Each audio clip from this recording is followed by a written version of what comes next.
અભ્યાસ કરીશું। તો સૌપ્રથમ આપણે તરંગોના અલગ અલગ પ્રકાર વિશે ભણ્યા હતા।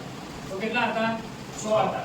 એમાંથી આજે પ્રગામી તરંગ વિશે અભ્યાસ કરવાનો છે। તો પ્રગામી તરંગ એના પહેલા આપણે બે વસ્તુ જોઈ લઈએ, લંબવત અને સંગત તરંગ। તો લંબવત અને સંગત વિશે આપણે બે ત્રણ પ્રશ્નોત્તરી કરીશું। તો આ રીતનો તરંગ છે એ કયો તરંગ છે? આ રીતનો, પછી આ રીતનો તરંગ, ખૂબ સરસ। તો સંગત તરંગની અંદર આ થયું એને શું કહેવાય? આ થયું એને સંઘટનમાં કણો એકબીજાની શું થશે? જોડે આવશે, અને વિઘટનમાં કણો એકબીજાથી છૂટા થશે।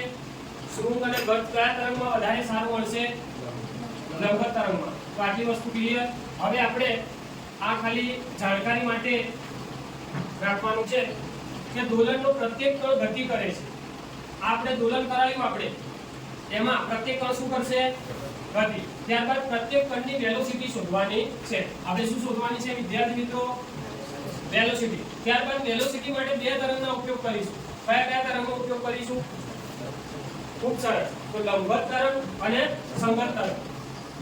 તો આ યાદ રાખવાનું છે। ધારો કે, મારી સાથે બધાએ બોલવાનું, ધારો કે કોઈ પ્રગામી તરંગમાંના કોઈ કણનો વેગ શોધવો હોય તો તરંગ માટે તેમની કળા અચળ રહે છે। તો કળા કઈ કે આવશે? kx - ઓમેગા t + 5 છે, એની વેલ્યુ કેટલી છે? 0। તો ખબર પડી કળા કેવી રહેશે? અચળ।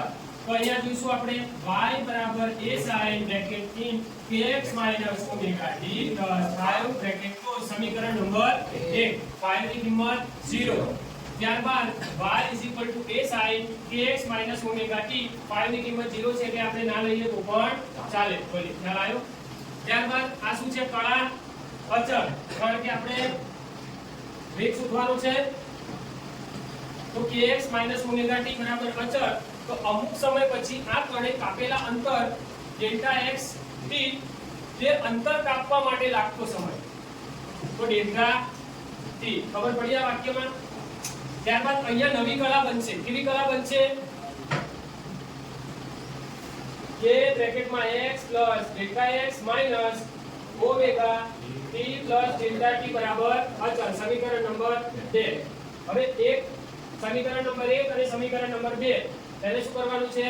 સરખાવવાનું છે। ત્યારબાદ સમીકરણ નંબર અહીંયા 1 લખી દઈશું અને અહીંયા સમીકરણ નંબર 2। તો સમીકરણ number 1 kx - omega t k * x, kx plus k * delta x minus omega × t, omega plus omega delta t। આટલે સુધી દરેક વિદ્યાર્થી મિત્રોને ખ્યાલ આવ્યો? ત્યારબાદ શું કરીશું? બરાબરની LHS અને બરાબરની RHS બાજુમાં સમાન વસ્તુ શું થઈ જશે? કટ। તો kx કટ, ઓમેગા કટ। તો 0 k delta x minus omega delta t। આટલે સુધી ક્લિયર? જયનીલ, તો dx/dt લખી શકીએ। ઓમેગા અને તે શું થશે? વધશે।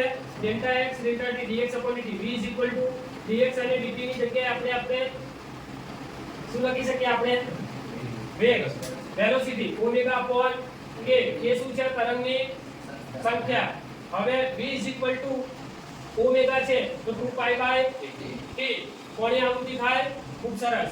k છે તો k માટે 2π/લેમ્બડા, તો એ શું છે?